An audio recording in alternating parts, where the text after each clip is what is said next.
ये वो प्रधानमंत्री हैं, इतने साहसी हैं, इतने हिम्मत वाले हैं कि दुश्मन देशों की धरती पर भी अपना जहाज उतार कर और वो ज़बरदस्ती बगैर बुलाए बगैर दावत दिए धक्का मार के घुस गए उसमें और जाके ज़बरदस्ती प्लेट छीन के खा के आ गए। ठीक है, तो आप इतने हिम्मत वाले हैं कि पाकिस्तान में नवाज शरीफ के यहाँ खाना खा सकते हैं घुस के, तो अपने किसानों के साथ बात भी नहीं कर सकते आप। ये कौन सा हिम्मत है? ये नीयत में इनके खोट है। अब आप कह रहे हैं एसपीजी को विशेष अधिकार प्राप्त है और सदन में इसके ऊपर कई बार बहस हो चुकी है। एसपीजी को और अधिक अधिकार दिए गए हैं, इसके लिए रेजोल्यूशन पास हो चुका है। तो जो विशेष अधिकार प्राप्त एसपीजी आपकी सुरक्षा में लगी है, जिसके सामने एसपी डीएसपी और आईजी डीआईजी कुछ नहीं है, एसपीजी ही तय करेगा कि प्रधानमंत्री जी का मोमेंट कहाँ होगा, कब होगा, कितने देर रहेंगे, क्यों रहेंगे, किस किस से मिलेंगे, ये सब एसपीजी तय करता। तो एसपीजी की पूरी टीम जब आपके पास थी तो आपको वहाँ रोका किसने और क्यों रोका, और फिर एसपीजी ने वो बातें सारी सार्वजनिक क्यों नहीं की? तो देखिए, दाल में काला नहीं, पूरी दाल काली है। ये पंजाब में तो खैर बेचारे खाता भी नहीं खोल रहे हैं। उत्तर प्रदेश असल इनका निशाना था। उत्तर प्रदेश में मुद्दा कुछ चल नहीं पा रहा था, हिट नहीं हो पा रहा था। आपको याद है योगी जी ने कहा 20-80 की लड़ाई। 20-80 का क्या मतलब हुआ? हिंदू मुस्लिम ना, 20-80 का मतलब हिंदू मुस्लिम। और मैं कहता हूं अगर 20-80 की लड़ाई हो जाती, मगर बहन जी को पता नहीं क्या हो गया, बहन जी अगर 1 साल पहले मैदान में आती तो 20-80 का ही लड़ाई होता, 20-80 भी नहीं होता, 85-15 हो जाता, मज़ा ही आ जाता। मगर अब दुर्भाग्य से माहौल वैसा नहीं बन पाया है। तो अब ये 20-80 हट रहे हैं, यानी हिंदू मुस्लिम, मतलब मरते मरते भी तुम इतना नमक का पैकेट बांट रहे हो फोटो लगा के, आटा बांट रहे हो फोटो लगा के, चावल बांट रहे हो फोटो लगा के, दाल बांट रहे हो फोटो लगा के, तेल बांट रहे हो फोटो लगा के, वैक्सीन दे रहे हो फोटो लगा के, तब भी भरोसा जनता पर नहीं हुआ, हिंदू मुसलमान पर ही आकर लड़ोगे। ये इस बात को दर्शाता है कि प्रधानमंत्री जी और उत्तर प्रदेश के मुख्यमंत्री जी भी आपा खो चुके हैं, इनको ये लड़खड़ा चुके हैं, बैकफुट पर आ चुके हैं। ये चुनाव में किसी भी तरह से कोई नया मुद्दा देना चाहते हैं जिससे एक भावनात्मक मतलब वोट होने लगे, लोग संपैथी आए, यार प्रधानमंत्री जी को कांग्रेसिया मार रहा था। कांग्रेस का मतलब हम लोग बोलते हैं ब्राह्मण, लेकिन इन लोग कांग्रेस को जबरदस्ती मुसलमान के खाते में धक्का इस पूरे मामले में किसको नुकसान ज्यादा हुआ, कांग्रेस को या बीजेपी? भाजपा को। भाजपा की तो पूरे भारत में जो सिख समुदाय है वो इसको अपनी बेइज्जती मान रहा है। वो कह रहा है कि पंजाब को बदनाम करने का षड्यंत्र किया गया है। ठीक है, और ये कहीं ना कहीं सच भी है, उनकी धारणा सही है। दूसरे, किसानों को ये मैसेज चला गया कि मोदी जी मतलब 10 मिनट 20 मिनट खड़े रह जाएंगे एसपीजी घेरे में, मगर हमसे बात नहीं कर सकते हैं निकल कर बाहर, ये भी मैसेज गया। तीसरे, किसानों को भी ये लगा कि हम तो अपनी मांग को लेकर थे और प्रधानमंत्री जी ने हमें हमलावर करार दे दिया। बात क्या करनी थी, वो तो फैसला हो चुका है। नहीं, अभी कहीं कुछ नहीं हुआ, सिर्फ 3 कृषि कानून आपने वापस लिए हैं, एमएसपी पर गारंटी नहीं हुई है, जो एफआईआर हुए थे वो विड्रॉ नहीं हुए हैं, बिजली बिल का मामला नहीं हुआ है, अभी वो पराली का मामला नहीं हुआ है, कई मामले अभी लंबित हैं। एमएसपी पर नहीं तो चुनाव के बाद नहीं होगा ना। ये लोग चुनाव से पहले इसलिए घेरा घेरी कर रहे हैं कि भाई चुनाव से पहले इसको तय कीजिए और लिखत में तय कीजिए। पर किसान नेता कह रहे हैं जांच होनी चाहिए, गलत हुआ पीएम मोदी के साथ। नहीं गलत, ओहो गलत तो पूरा रूट ही गलत हो गया, पूरा ही रूट गलत हो गया। प्रधानमंत्री जी को बाय रोड जो इस जगह ले जाया गया, वो जाना रुकना, वहाँ उस रूट पर किसान का होना, ये सब गलत था। लेकिन ये मुद्दा इसमें किसान कहीं दोषी नहीं है, जो मैनेजमेंट करते हैं एसपीजी और पुलिस वाले। आप इसके अलावा और कोई जांच नहीं। आपने कहा सोशल मीडिया पे बड़ी मजाक बनाया जा रही है और वाकई में मीम मजाक बनाया जा रहा है मोदी जी को, तो ये लोग पहले सोचते नहीं हम क्या करने वाले हैं, क्या होने वाला है। नहीं, देखिए ये क्या होता है, ये एक खेल है, ठीक है, शतरंज का कोई खेल है, तो उसमें कुछ लोग बगैर सोचे भी चाल चलते हैं कि क्या पता वो तुर्प का पत्ता नहीं बोलते, का कभी भिड़ जाए, गोटी कभी फिट हो जाए। कोई ज़रूरी नहीं कि गोटी, सारे चाल सफल नहीं हो सकते और सारे चाल आपको सकारात्मक संदेश देने वाले नहीं हो सकते हैं, कुछ नकारात्मक भी हो जाएंगे। और कभी कभी ऐसा होता है कि अपने ही बुने हुए जाल में इंसान फंस जाता है। तो ये जो घटना घटी है, इसमें अपने बुने हुए जाल में ही मोदी जी फंसे हैं।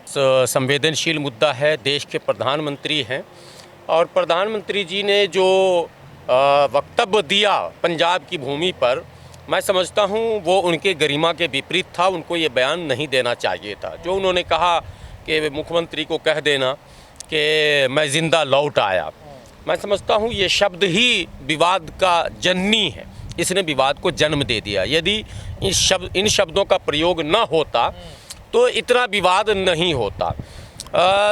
स्वर्गीय राजीव गांधी की काफ़ी तस्वीरें सोशल मीडिया पर वायरल हो रही हैं और शायद मोदी जी को वो वीडियो देखनी चाहिए। स्वर्गीय राजीव गांधी की माँ जो आयरन लेडी के नाम से जानी जाती थी और भारत में अब तक के तमाम प्रधानमंत्रियों में सबसे सफल और सबसे लोकप्रिय प्रधानमंत्री जो है वो स्वर्गीय इंदिरा गांधी को कहा जाता है, जिसने पाकिस्तान जैसे देश को 2 टुकड़े में बांट दिया और डंके की चोट पे बांट दिया और पाकिस्तान को घुटनों के बल लाया।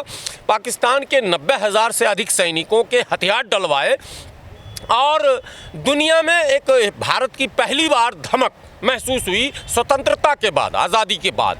47 के बाद पहले प्रधानमंत्री स्वर्गीय इंदिरा गांधी थीं जिसके क्रियाकलापों का पूरे विश्व ने प्रशंसा ही नहीं किया बल्कि लोहा माना था। तो मैं बता रहा हूँ, तो स्वर्गीय इंदिरा गांधी की हत्या हुई थी। तो जब किसी की माँ की हत्या हो, किसी के बाप की हत्या हो तो बच्चे पर उसका असर होता है। लेकिन स्वर्गीय राजीव गांधी जब प्रधानमंत्री बनते हैं तो आम जनों के बीच बड़ी ही सहजता और सरलता से वो जाते हैं और आज भी वो तस्वीर वायरल हो रही है, वो वीडियो वायरल हो रही है। उसको आदरणीय प्रधानमंत्री जी को उस वीडियो को देखना चाहिए। भारत देश के आप प्रधानमंत्री हैं, भारत के आम जन यदि अपनी आवाज़ आप तक पहुंचाना चाहेंगे तो उसका मार्ग क्या होगा ये आज तक पता नहीं है। हम कहीं भी चिल्लाते रहें, बोलते रहें, वो ज़रूरी नहीं है कि वो मेरी सदा, मेरी आवाज़, मेरी फरियाद प्रधानमंत्री जी तक पहुंच जाए। तो इसके लिए प्रधानमंत्री जी को आम जनों से जुड़ा होना चाहिए। और वो तो कहते हैं कि हम जी गरीब के बेटा हैं, हमारी माँ बर्तन मांजती थी। अरे स्वर्गीय राजीव गांधी जी की माँ जो है वो तो प्रधानमंत्री थी, तब उनके बेटे ने कभी ये मतलब दूरी बनाकर आम जनों से नहीं रखी। और आप सिक्योरिटी के नाम पर आम जनों से इतनी दूरी बना रहे हैं, ये अपने आप में एक प्रश्न है। आप बनारस जाते हैं, रोड शो करते हैं, लाखों करोड़ों रुपए खर्च होते हैं, ट्रक के ट्रक फूल बरसाए जाते हैं और लोग आप पर फूल बरसाते हैं।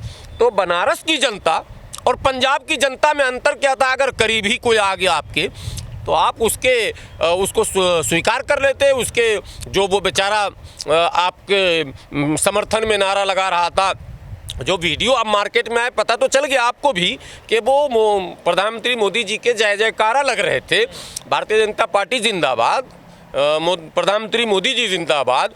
तो आपका तो वो जिंदाबाद का नारा लगा रहे थे और आपने स्वीकार भी नहीं किया। स्वीकार कर लेते, आगे बढ़ जाते। और आगे अगर किसान बैठे थे तो आपने तो तीनों बिल वापस ले लिया है। आपको तो अच्छा गोल्डन चांस था, पहली बार आप जाते, आप कहते कि जो कुछ हुआ हमने तो आपसे गलती भी मान ली, अब आप बताओ और क्या मामला, मैं उसको भी सुन लूँगा। सुनना क्यों नहीं चाहते हैं और आप सीधे क्यों नहीं सुन सकते हैं? इतना हंगामा, मतलब पूरे दिल्ली को बर्बाद किया, पूरी दिल्ली को मैंने पिंजड़े में कैद कर दिया और 1 साल तक लोगों को सड़क पर रखा, तब जाकर आप तक बात पहुंची। बात यही तो समझी जाएगी। अगर पहले पहुंच गई होती तो पहले बिल वापस हो गई होती। तो ये दूरी 1 साल की जो दूरी है, तो 5 साल में 5 ही बात पहुंचेगी प्रधानमंत्री जी के यहाँ तक। तो देश तो यहाँ 125 करोड़ का है, तो कैसे काम चलेगा 125 करोड़ के लोगों का? एक सवाल। अब बताया जा रहा सुरक्षा में चूक। भाई किसी भी आम जन, आम भारतीय का यह अधिकार है, वो अपने विधायक, अपने सांसद, अपने मंत्री, अपने मुख्यमंत्री, अपने प्रधानमंत्री के नीतियों का विरोध उनके समक्ष भी आकर कर सकता है। ये संवैधानिक अधिकार।